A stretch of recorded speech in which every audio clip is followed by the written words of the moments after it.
सभी को सलाम, नमस्कार, आदाब, सत श्री अकाल। जय हिंद, जय भारत। उम्मीद करता हूँ आप लोग ठीक होंगे। सिर्फ उम्मीद ही कर रहा हूँ क्योंकि मुझे पता है कि आप लोग ठीक नहीं हैं। तो सिर्फ आपका दिल रखने के लिए ये कह देता हूँ कि उम्मीद करता हूँ आप ठीक होंगे। बाकी मुझे अच्छे से पता है कि आप लोग बिल्कुल ठीक नहीं होंगे। ये सत्य है और इस सत्य को आपको एक्सेप्ट करना होगा। इस सत्य को आपको एक्सेप्ट करना होगा कि आप लोग ठीक नहीं हैं। और ठीक हो भी कैसे सकते हैं? आपने अपने आप को ठीक करने के सारे रास्ते बंद कर रखे हैं। सारे रास्ते आपने अपने आप को ठीक करने के बंद रखे हैं। हम वही बात करने जा रहे हैं जिस बात पे आजकल आप मस्त हैं। हम वही बात करेंगे, चिंता ना करें। हम वही बात करेंगे जो बात आप लोगों को सच में चाहिए होगी, यानी हकीकतन इसलिए चाहिए होगी क्योंकि आप लोग उसमें ज़्यादा मज़ा लेते हैं, उसी में ज़्यादा मस्त रहते हैं, इसलिए। यानी हम बात कर रहे हैं सीधे सीधे कंगना रनावत और मुंबई पर। वालेकुम अस्सलाम भाई। हम सीधे सीधे बात कर रहे हैं कंगना रनावत पर और इसमें दोगलापन दिखाने जा रहे हैं आप लोगों को, उन लोगों का जो सच में दोगले हैं, जो सच में दोगले हैं। देखिए, कपिल मिश्रा की तो मैं बात नहीं करूंगा। एक आतंकवादी की बात करना मुझे नहीं लगता है कि मुझे बात करनी चाहिए एक आतंकवादी की, इसलिए मैं इस आतंकवादी की बात ना करते हुए बाकी बातें करने जा रहा हूं, उस आतंकवादी को छोड़ करके। खैर, आतंकवादी ने जो कुछ बोला हो, इस पे जो कहा हो, वो अलग बात है। मैं आता हूं सबसे पहले रूबिका लियाकत पर और बात करता हूं रूबिका लियाकत ने जो ट्वीट किया है कंगना रनावत के ऊपर, उसकी बात कर रहा हूं। सबसे पहले तो कंगना रनावत ने जो कहा कि बाबर एंड कंपनी है, ये राम मंदिर को गिराया है। मैं हिंदुओं से पूछना चाहता हूं, आखिर तुम्हारी राम मंदिर कहां है? अयोध्या में है राम जन्मभूमि राम मंदिर, या कंगना रनावत का घर और उसका ऑफिस तुम्हारा राम मंदिर है? नहीं, ऐसे ही पूछ रहा हूं, मर्जी हो तभी बताना, बताने का न दिल करे तो मत बताना, छुपा के रखना। तो रूबिका लियाकत ने लिखा, वाह बीएमसी, गजब मुस्तैदी दिखाई है। अब मुंबई में जल भराव नहीं होगा, ट्रैफिक जाम नहीं होगा, सारे गड्ढे भर जाएंगे, बारिश से कोई इमारत अब भराभर करके नहीं गिरेगी।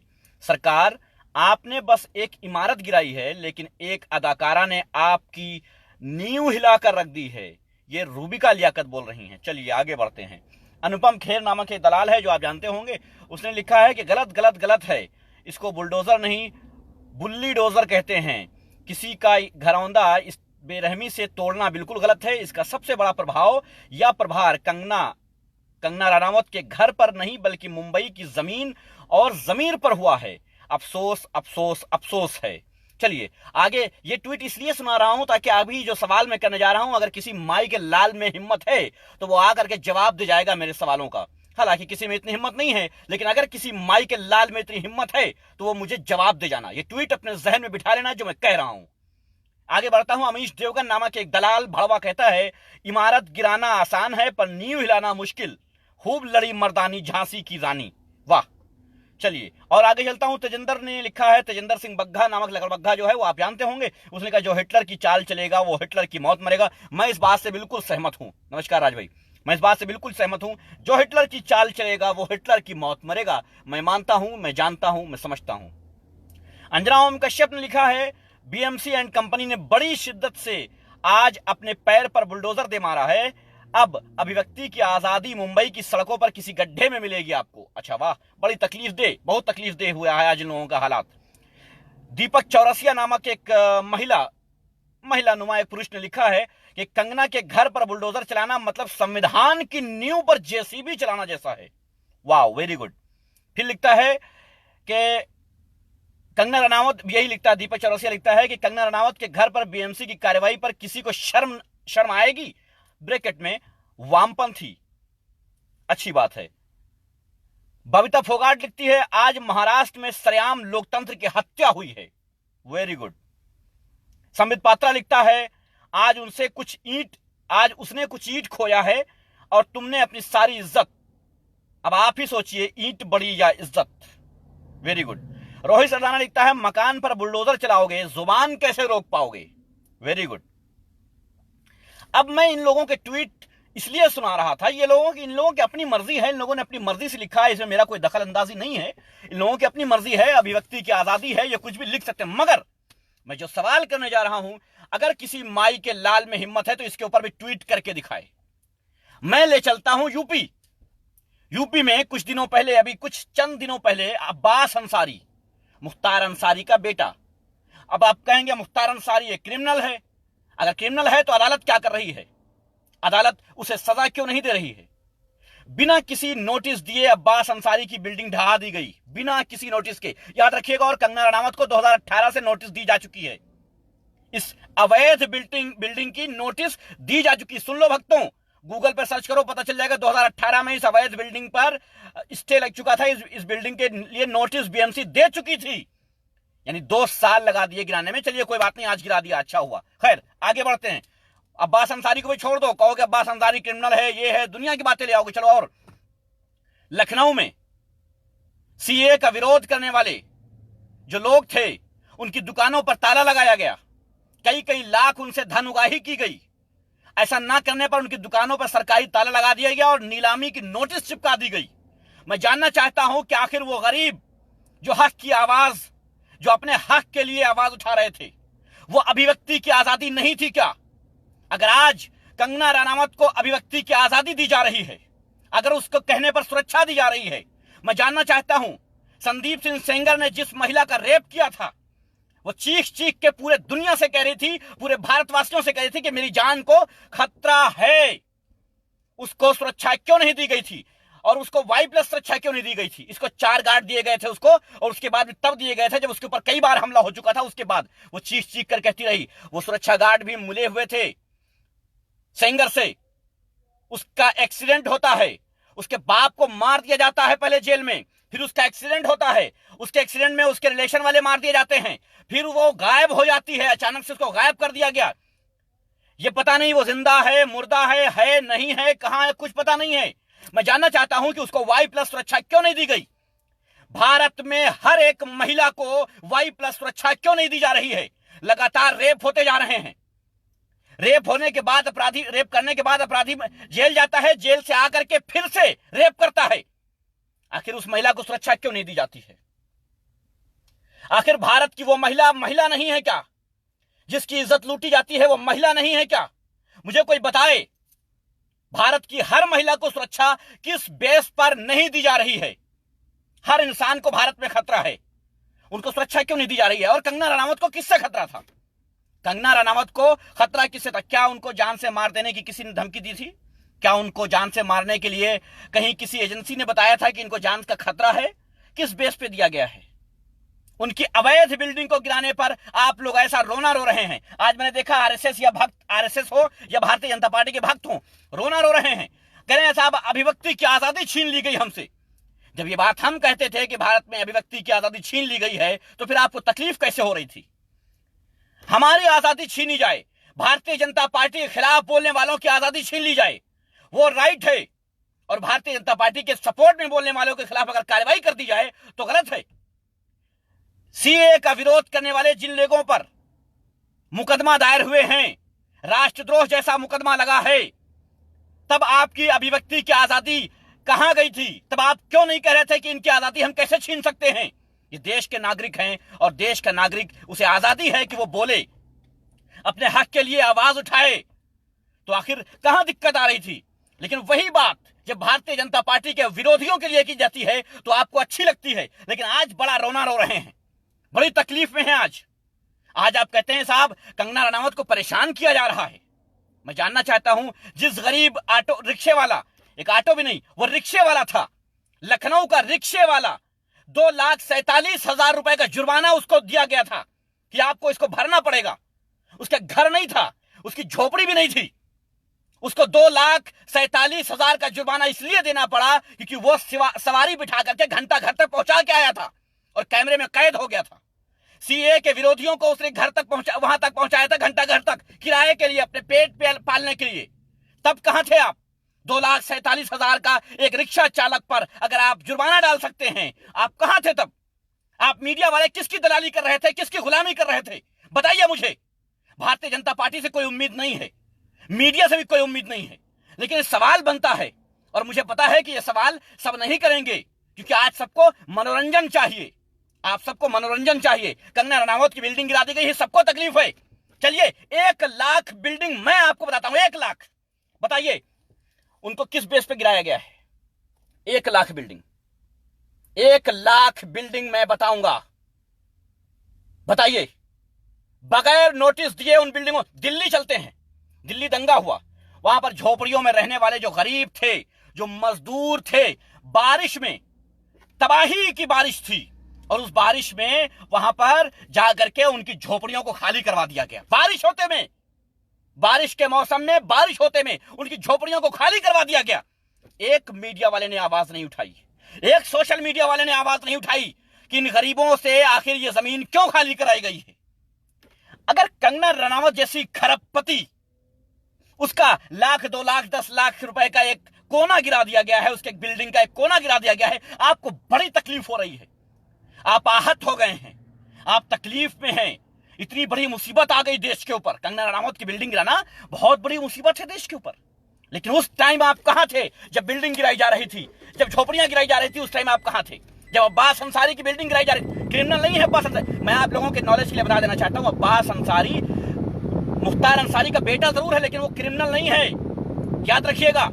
और एक बात आपको और वाज़ेह कर देता हूं, जब तक अदालत सजा न दे दे, जब तक अदालत में साबित न हो जाए, तब तक कोई क्रिमिनल या मुजरिम हो ही नहीं सकता है। आपने रिया चक्रवर्ती पर दोगलापन दिखाया, चलिए मान लेते हैं आप दोगले हैं, आपने रिया चक्रवर्ती पर दोगलापन दिखाया, वो बेटी नहीं है क्या? रिया चक्रवर्ती बेटी नहीं है? कल को अदालत में बरी हो जाए डॉक्टर कफील खान जैसे, पता चले कि साहब सारे सबूत फेक हैं, ड्रग्स में इसका कोई लेना देना नहीं, क्योंकि जो बात कही जा रही है कि उसने एक्सेप्ट कर लिया है, उसने जुर्म कबूल कर लिया, मैं जानना चाहता हूं, पुलिस के बल पे जुर्म कबूल करवा लेना कोई बड़ी बात नहीं है, और ये भारत में बहुत आसान है। आप किसी भी इंसान को, बहुत तंदुरुस्त आदमी कोई होगा, उसको भी पुलिस वाले मार मार के जैसा चाहते हैं वैसा उसे कुबलवा लेते हैं। तो फिर मैं कैसे मान लूं कि रिया चक्रवर्ती ने जो कहा है वो किसी दबाव में नहीं कहा है? छोड़िए, अदालत चलते हैं ना, बताइए फैसला कौन करेगा आपके यहाँ? आपके यहाँ फैसला कौन करता है? अदालतें करती हैं सबूत के बिना पर, या भारत में बैठे दलाल मीडिया करती है? बताइए मुझे, फैसला किसका मानते हैं आप? कानून कौन है? संविधान कहां है? न्याय कहां मिलेगा? इंसाफ कहां मिलेगा? सुशांत सिंह को इंसाफ मिलना चाहिए, बेशक मिलना चाहिए, और ये मैं तब से कह रहा हूं जब आप नहीं कह रहे थे, जब से। लेकिन बताइए मुझे, झोपड़ियां गिरा देने पर कहीं किसी को तकलीफ नहीं हुई थी? आज एक नाचने वाली, एक गाने वाली, आज एक नौटंकी करने वाली, आप उसको झांसी की रानी कह रहे हैं? झांसी की रानी क्या थी पता है आपको? जिससे लड़ रही थी पता है आपको? क्या कुर्बानियां दी थी पता है आपको? आप एक नाचने वाली से, ड्रग्स वाली, जो ड्रग्स का धंधा करती हो, जो ड्रग्स एडिक्ट हो, उसको आप झांसी की रानी कह रहे हैं? मैं जानना चाहता हूं, क्या भारत की झांसी की रानी ऐसी थी? क्या भारत की झांसी की रानी ड्रग्स लेती थी? ये कंगना रनावत ने खुद कहा है कि मैं ड्रग्स लेती थी, मैं ड्रग्स एडिक्ट थी। झांसी की रानी डुप्लीकेट घोड़े पर, स्प्रिंग वाले घोड़े पर बैठ करके शूटिंग करने वाली, जो ओरिजिनल घोड़े पर नहीं बैठ सकती है, वो झांसी की रानी है। आप किसको समझा रहे हैं? आप किससे कंपेयर कर रहे हैं? झांसी की रानी कौन थी पता है? क्या किया था पता है? उसकी जैसे आपने बता दिया ये झांसी की रानी खूब लड़ी, मर्दानी, किससे लड़ी बताइए? देशद्रोहियों का सपोर्ट, भारत को कर्जे में डुबाने वाली पार्टी की चमचागिरी, दलाली, क्या झांसी की रानी यही करती थी? क्या कहना चाहते हैं आप झांसी की रानी का रुतबा घटा रहे हैं, कंगना का बढ़ा नहीं रहे हैं। कंगना वही रहेगी जो थी, वो वही रहेगी। चंद पैसों पर किसी भी डायरेक्टर के नाम इशारे पर नाचने वाली वो वही रहेगी, बिल्कुल साफ तौर पे। जाहिर सी बात है वो पैसों पे नाचने वाली है, वो अलग बात है, उसका अपना पेशा है, वो जाने, उससे हमें कोई दिक्कत नहीं है। वो नाचने वाली हो, गाने वाली हो, हमसे कोई फर्क नहीं पड़ता है। लेकिन झांसी की रानी कहना गलत है, सरासर गलत है। आपको शर्म आनी चाहिए। आप अगर अपने आप को भारतवासी कहते हैं, आपको शर्म आनी चाहिए। आप देशभक्त हो ही नहीं सकते, देशद्रोही हैं आप झांसी की रानी को बदनाम करना चाहते हैं। आप आईटी सेल के फंदे में आ गए हैं। आप झांसी की रानी उसको कह रहे हैं जो चंद पैसों के लिए अपना सब कुछ बेच डालती है, अपना जमीर बेच डालती। क्या झांसी की रानी ने जमीर बेचा था? लानत है तुम पर, लानत है अगर तुम झांसी की रानी नाम दे रहे हो इसका। एक तरफ से सारे भाजपाई जुट गए हैं, झांसी की रानी, झांसी की रानी। क्या है झांसी की रानी? किसी फिल्म में एक्टिंग करने वाली का आप झांसी की रानी से कंपेयर कर रहे हैं। लानत है तुम पर, लानत। देशद्रोही हो तुम लोग। भारतीय जनता पार्टी की दलाली में, चमचागिरी में इतना ज्यादा मगन हो गए हो कि तुमको यह नहीं पता है कि झांसी की रानी कौन थी। उसका इतिहास भूल गए हो, हकीकत भूल गए हो, और उसके बाद कहते हो साहब झांसी की रानी है ये। शर्म आनी चाहिए तुम लोगों को शर्म से डूब के मर जाना चाहिए। और आज जो आवाज उठा रहे हैं, जो कंगना रनावत के लिए आवाज उठा रहे हैं, वो बता दें मुझे बता दें आप किसके साथ हैं। आप भारत के संविधान के साथ हैं, भारत के कानून के साथ हैं, या दलालों के साथ हैं। अगर झोपड़ियां हटाने के टाइम आप खामोश रहते हैं क्योंकि वो गरीब मजदूर मर रहे थे, तो आज आप कैसे बोल सकते हैं। मैं बिल्कुल खुश हूं, मैं इस बात से बिल्कुल खुश हूं कि उसकी बिल्डिंग गिरा दी। मैं तो कहता हूं उसकी सारी बिल्डिंगें गिरा देनी चाहिए, जितनी अवैध हो सारी गिरा दो, जिसकी अवैध हो सबकी गिरा दो। क्यों? क्योंकि जब भारत में गरीब एक झोपड़ी नहीं लगा सकता है सरकारी जमीन पे, तो ये कौन होते हैं बिल्डिंग बनाने वाले। और सबसे बड़ी बात है, इनसे जुर्माना लेना चाहिए कि सरकारी जमीन पर, सरकारी प्रॉपर्टी पर आप ऐसे बिल्डिंग कैसे बना सकते हैं, या कानून तोड़ करके आप बिल्डिंग कैसे बना सकते हैं। मान लीजिए सरकारी नहीं है, सिर्फ रूल तोड़ के बनाया होगा, मान लिया, तब भी कानून तोड़ के अगर आप बना रहे हैं, कानून का जो मानक है उसको तोड़ के बना रहे हैं, तब भी जुर्माना होना चाहिए। इन पर जुर्माना होना चाहिए, इनको सजा मिलनी चाहिए। क्योंकि झोपड़ियां जब तोड़ी जाती हैं तो कोई नहीं बोलता है, सबके सब अय्याशी करते हैं, दलाली करते हैं, गुलामी करते हैं, चाटुकारिता करते हैं, मुजरा करते हैं। उन गरीबों का कोई नहीं होता है जिनके खाने के लिए पेट में अनाज नहीं होता है, जिन पर भीख मांग करके खाते हैं, तब तो आप खामोश रहते हैं। अगर वो टाट का बोरा लगा करके कहीं, प्लास्टिक लगा करके कहीं रहने लग गए, और आ करके नगर निगम वाले या जो भी बीएमसी, टीएमसी, सीएमसी, एएमसी, जो भी जो जहां जहां होता है, वो आ करके ये सारे गिरा जाएं, तो आप खामोश रहते हैं। तब आपको उफ नहीं होता है। क्यों? क्योंकि ये झोपड़ियां गरीबों की थी, मरने दो गरीब को, हम क्यों उसकी आवाज बनेंगे। और कंगना रनावत की आवाज आप इसलिए बन रहे हैं क्योंकि आपको पता है कि वो अरबपति है, करोड़पति है। सारे काम गलत है, सारे काम।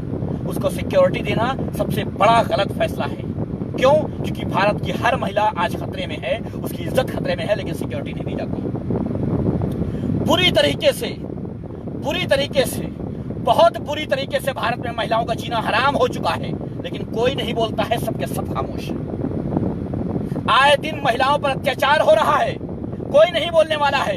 एक होमगार्ड सही से सुनता नहीं है, लेकिन उसको 11 सुरक्षा कर्मी 24 घंटे उसकी सेवा में उपलब्ध रहेंगे। क्यों? मैं जानना चाहता हूं, उसकी इज्जत को खतरा है क्या? उसकी जान को खतरा है क्या? किस एजेंसी ने बताया है कि इसकी जान का खतरा है? किस आतंकवादी ने, किस गुंडे ने, किस बदमाश ने उसको धमकी दी है? क्या प्रूफ है? किस बेस पे इसको दी गई है सुरक्षा? ऐसे मामलात में कहा जाता है, जैसे कपिल मिश्रा है, उसको सुरक्षा दी गई है, अर्नब गोस्वामी है, इसको सुरक्षा दी गई है, कंगना रनावत है, इसको सुरक्षा दी गई है। मैं जानना चाहता हूं, उन लोगों को सुरक्षा क्यों नहीं दी गई है जो इसके खिलाफ काम करते हैं, जो गवर्नमेंट के अत्याचार के खिलाफ बोलते हैं, उसको सुरक्षा क्यों नहीं दी जाती है? क्या गवर्नमेंट की चाटुकारिता करना, हमारे टैक्स का पैसा आपके ऊपर बर्बाद किया जा सकता है?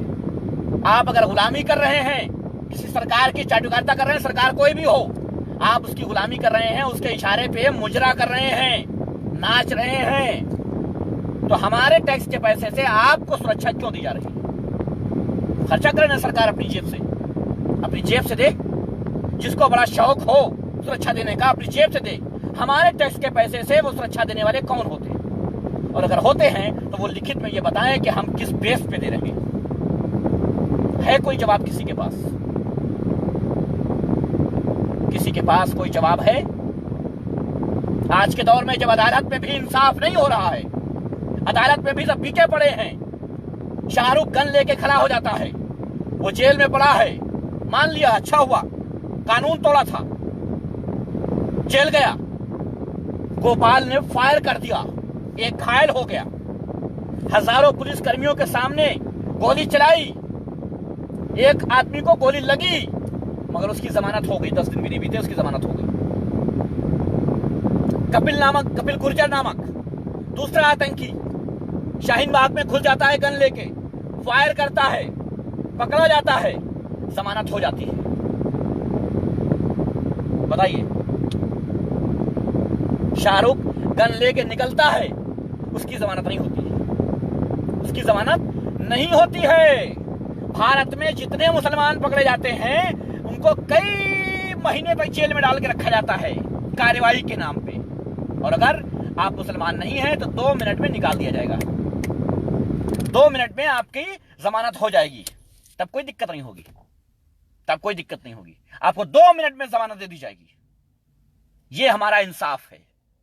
कंगना रनावत की बिल्डिंग गिरा देना आपके लिए बड़ी मुसीबत का सामना है, बड़ी तकलीफ का सामना है, मगर उन गरीबों की झोपड़ियों को गिराना आपके दिल पर सांप नहीं लौटा, आपको तकलीफ नहीं हुई, बल्कि आप अय्याशी में मस्त थे, आप अय्याशी में मस्त थे। हद है गुलामी की, हद है दोगलेपन की। थूकता हूं मैं तुम्हारी शक्लों पे, थूकता हूं। लानत है तुम पर, लानत है तुम पर, थूकता हूं तुम्हारी शक्लों पे। और सत्ता में बैठे वो सत्ताधीन, जो सत्ता में बैठे अपने आप को नवाब समझ बैठे हैं, अपने आप को बहुत बड़ा राजा समझ बैठे हैं। भाई ज्यादा दिन तुम्हारी राजाहट नहीं रहने वाली। तुम्हारी राजाहट इसलिए है क्योंकि ये लोग अंधे बहरे और गूंगे हो चुके हैं, गुलाम हो चुके हैं ये, इसलिए तुम्हारी राजाहट है। ये तुम्हारे प्यादों के हाथ अपने जमीर को बेच डालते हैं, तुम्हारे प्यादों पे अपनी प्यादों की जबान पे बेच डालते हैं। बिल्कुल बंद कर दिया भाई, ऐसी बंद कर दिया, बेच डाला है, इसलिए तकलीफ में है। लेकिन लोगों के भी समझ नहीं आता। मैं विवश से कहूंगा, आंखें खोल लो, दिमाग खोल लो, समझ जाओ। बहुत दिन हो चुके हैं, बहुत लंबा मैं खामोश रहता हूं, मैं कई दिन के खामोश रहता हूं, नहीं बोलता हूं। मैं कहता हूं मैं भी तमाशा देखूं, आपकी तरह मैं भी तमाशा देखूं क्या चल रहा है। देखता हूं कई मामले आए और कोई बोलने उफ करने वाला नहीं हुआ। वालेकुम सलाम भाई, उफ करने वाला नहीं हुआ। तुम्हारे मसीहा कहां हैं, कहां है तुम्हारे मसीहा? आज दिल्ली में इतनी झोपड़ियां बर्बाद कर दी गई, बताओ कहां है तुम्हारे मसीहा, उनकी आवाज उठाने वाले? शाहरुख जेल में क्यों है? जो ठेके लेते फिरते हैं उनको ठेका क्यों नहीं देते हो? ताहिर हुसैन और शाहरुख का क्यों नहीं छुड़वाते हो उनसे? आंखें खोल लो बेवकूफों, आंखें खोल लो। अपनी तबाही की वजह खुद ना बनो, अपनी तबाही की वजह बन रहे हो। जब भी हम कहते हैं तो गालियों से नवाजे जाते हैं। हम खामोश रहते हैं कि चलो अगर तुम पे यही है तो यही रहे, अगर तुम पे किसी चीज का खुमार चढ़ गया है तो खुमार चढ़ने दो, इसलिए खामोश रहते हैं। लेकिन हालात बद से बदतर हो जाते हैं तो बर्दाश्त नहीं होता है, क्योंकि हमने अभी जमीर नहीं बेचा है, हमारा जमीर जिंदा है अभी, इसलिए बोल डालते हैं, इसलिए कह डालते हैं। जो बातें मैंने कही हैं अपने लाइव में, अगर किसी मां के लाल में हिम्मत है तो जवाब दे देना। दिल्ली में जो झोपड़ियां बर्बाद की गई, पूरे भारत में जो रेप हो रहे हैं, पूरे भारत में लाखों गरीबों को परेशान किया जाता है, और उत्तर प्रदेश में तो बहुत बुरी तरीके से परेशान किया जा रहा है गरीबों को। बताओ उनके लिए बोलने वाला कौन है? एक ट्वीट किया क्या किसी ने? इसमें तो बिलबिला के सांप निकल आए हैं और पर्सनल अटैक कर रहे हैं शिवसेना पर। हमें शिवसेना से कोई मतलब नहीं, ना ही मैं मुंबई का हूं और ना ही वो सरकार मेरे उत्तर प्रदेश में आने वाली है, ना ही मैं पॉलिटिक्स में हूं कि मैं उसे फॉलो करता हूं। मुझसे कोई राबता नहीं, मैं जानना ही नहीं चाहता हूं कौन राज ठाकरे है, कौन उदय ठाकरे है, कौन बाल ठाकरे थे। मुझे कोई फर्क नहीं पड़ता। मैं यूपी का रहने वाला नहीं हूं, वो मुंबई का रहने वाला नहीं हूं, यूपी का रहने वाला हूं। मुझे क्या फर्क पड़ता है मुंबई से? मुंबई में सिर्फ उतना जाता हूं जितना एयरपोर्ट पे रुकना हो। कभी इत्तेफाक नहीं होता है मुंबई जाना और घूमना और वहां पर देखना। मुझे कोई फर्क नहीं पड़ता मुंबई में क्या है। सुनता हूं मुंबई बहुत अच्छी है, मुंबई ये है, होगी अच्छी बात है। गरीबों पर अगर अत्याचार हो रहा है तो हम बोलेंगे, और फिलहाल मुंबई में ये नहीं है, ये दिल्ली में है, इसलिए बात कर रहा हूं दिल्ली की। यूपी में ये है, इसलिए बात कर रहा हूं यूपी की। जब गरीब परेशान थे मुंबई में, मजदूर परेशान थे मुंबई में, तब क्या था? तब आप कहां थे? तब आप नहीं बोले थे? किसी पत्रकार ने ट्वीट नहीं किया था कि शिवसेना गलत कर रही है, इनके खाने के लिए लंगर नहीं चला रही है, भंडारा नहीं चला रही है? क्यों नहीं बोले थे आप? आज एक कंगना रनावत, नाचने वाली ड्रग्स एडिक्ट, उसके लिए आप मरे जा रहे हैं चीख के, ट्वीट पे ट्वीट करते जा रहे हैं, कई दिन से जुटे पड़े हैं उसके पीछे। अरे लानत भेजता हूं मैं तुम पर, लेकिन कम से कम इस देश की आवाम को जगना होगा। बहुत सारे ऐसे दोगले लोग हैं जो फ्रंट पे कुछ और रहते हैं, लेकिन ऐसे मसलों पर खुल के सामने आ जाते हैं, खुल के सामने आ जाते हैं। आज शिवसेना को कोसने में कोई कोताही नहीं बरत रहे हैं, कोई कोताही। मैं खुश हूं इस बात से। कम से कम कोई तो ऐसा हुआ जो इन दलालों को यह कहने पर मजबूर कर रहा है कि मुंबई यानी भारत POK है, पाकिस्तान है।